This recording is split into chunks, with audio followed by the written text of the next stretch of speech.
Assalamualaikum warahmatullahi wabarakatuh. Perkenalkan, nama saya Mira Maharani. Saya dari UKM German Universitas Negeri Malang.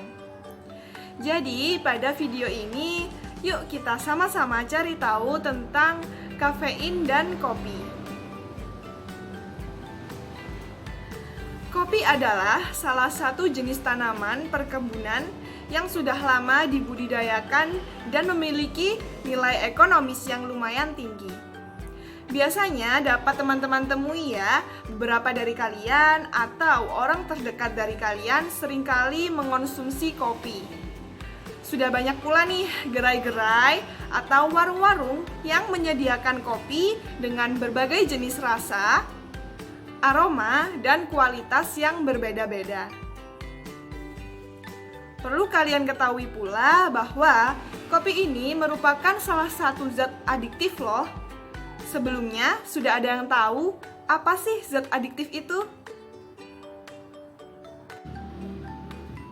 Jadi, zat adiktif merupakan salah satu bentuk dari nabza. Nabza yaitu kepanjangannya narkotika, psikotropika, dan zat adiktif. Jadi, zat adiktif itu merupakan bahan-bahan aktif yang apabila kita konsumsi akan menyebabkan ketergantungan yang sulit dihentikan. Sekalinya sudah kecanduan zat ini nih, maka kita akan ingin terus mengonsumsi atau terus menggunakannya secara terus-menerus. Bila berhenti, tubuh akan cepat lelah dan merasakan sakit atau terkadang merasa pusing-pusing. Lalu gimana sih kok bisa seseorang itu bisa sampai ketergantungan kopi? Baik, akan saya jelaskan. Jadi, kopi itu mengandung zat adiktif berupa kafein yang cukup tinggi nih. Kandungan kafein dalam kopi ini bersifat stimulan, artinya kerja otak dan sistem syaraf akan terus terangsang jika dikonsumsi secara berlebihan. Karena efek stimulasi inilah, kelebihan kafein juga dapat menimbulkan gejala berupa perubahan perilaku seperti terlalu bersemangat.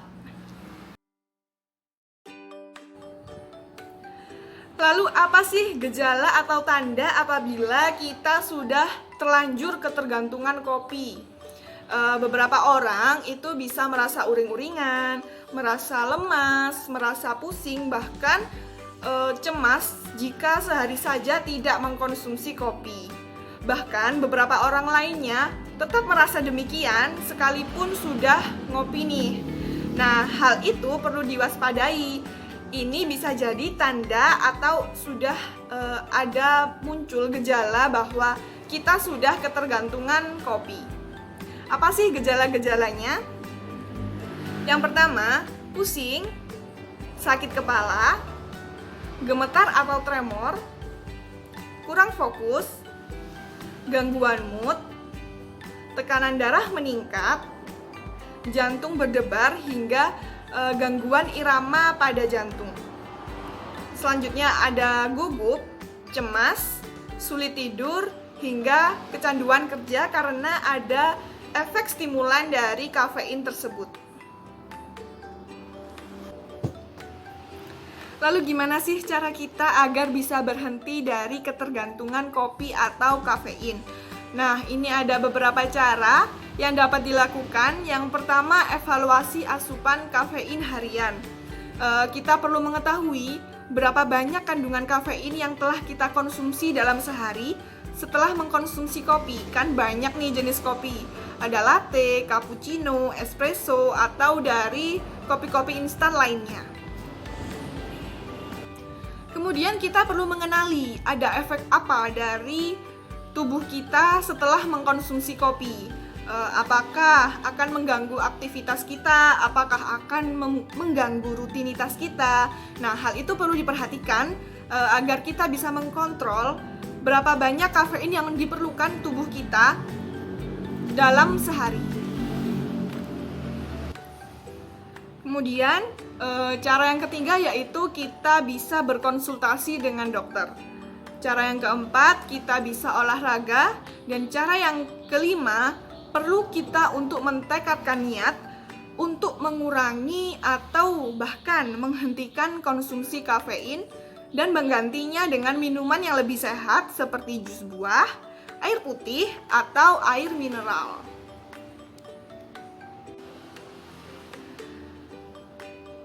Kafein dan kopi tidak selalu berdampak buruk kok teman-teman.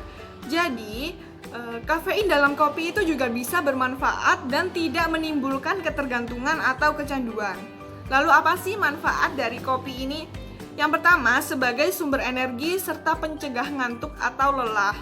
Kemudian memberi rasa waspada dan meningkatkan fungsi otak dan metabolisme tubuh. Manfaat yang selanjutnya yaitu dapat menurunkan kadar kolesterol pada tubuh, menyembuhkan penyakit gula, mencegah hipotensi atau tekanan darah rendah, serta terapi nyeri kepala. Selain itu, manfaat kopi juga dapat berguna bagi peningkatan latihan fisik pada seseorang. Gimana nih caranya agar kita tetap bisa konsumsi kopi, tapi tidak sampai kecanduan atau ketergantungan? Nah, berikut akan saya jelaskan terkait tips sehat konsumsi kopi. Perlu kalian ketahui terlebih dahulu, dalam satu cangkir kopi seduh itu umumnya mengandung sekitar 95 mg kafein.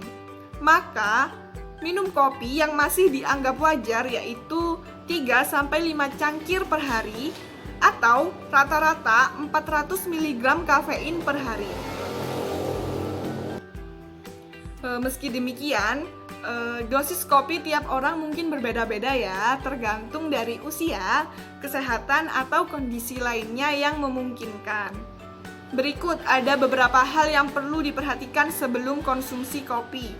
Yang pertama, tentukan berapa banyak kopi yang akan dikonsumsi dan amati bagaimana sih efek pada tubuh kita, bagaimana efek pada perasaan, suasana hati, pada mood, atau bagaimana pola tidur kita. Tips yang kedua yaitu simpanlah kopi pada tempat yang sejuk dan kering. Hindari dari suhu panas atau lembab yang berlebihan atau yang tidak wajar. Kemudian hal yang diperhatikan yang ketiga yaitu bila perlu diskusikan dengan dokter agar tahu dosis tepatnya sesuai dengan kondisi kita yang berbeda-beda. Mungkin usia kita yang berbeda atau kesehatan kita yang berbeda-beda. Itulah baik buruknya minum kopi bagi kesehatan kita. Sedikit simpulan dari saya, kafein dalam kopi itu memiliki pengaruh besar terhadap cara kita mengkonsumsi kopi. Karena kita juga perlu tahu bagaimana cara kerja zat kopi atau kafein tersebut agar kita dapat memanfaatkannya sekaligus menghindari bahayanya. Jika dikonsumsi dengan wajar, kafein dapat bermanfaat dan tidak menimbulkan kecanduan atau ketergantungan. Namun, saran dari saya, alangkah lebih baiknya jika kita beralih dari kopi menuju minuman yang lebih sehat seperti air putih, air mineral, atau jus buah atau sayur. Baik, itu yang dapat saya sampaikan pada video ini. Kurang lebihnya mohon maaf. Terima kasih sudah menonton dan menyimak video ini. Wassalamualaikum warahmatullahi wabarakatuh.